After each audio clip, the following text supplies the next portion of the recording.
বেশ কিছুটা পরিমাণে পেঁয়াজ বেরেস্তা করে তুলে রেখে দিয়েছি। এবার টক দইয়ের মধ্যে রেগুলার মশলা জিরে, ধনে, শুকনো লঙ্কা, হলুদ, লবণ, বিরিয়ানি মশলা আর গরম মশলা ভালোভাবে মিশিয়ে রেখে দিয়েছি। কিছুটা পরিমাণে পনির তেলের মধ্যে দিয়ে ভালোভাবে ভেজে তুলে রাখবো।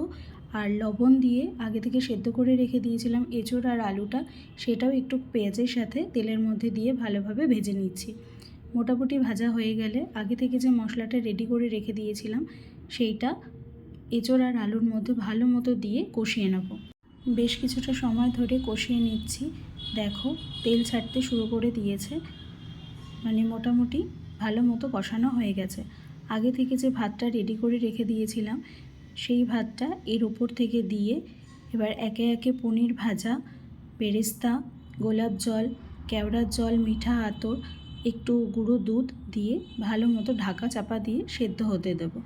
ঢাকনা খুলে দেখো কি সুন্দর ঝরঝরে বিরিয়ানি আমাদের রেডি হয়ে গেছে। খেতেও খুব সুন্দর হয়েছিল। চিকেন কষা আর সাথে একটু রায়তা বানিয়েছিলাম, তার সাথেই সার্ভ করেছিলাম। খুব সুন্দর হয়েছিল খেতে।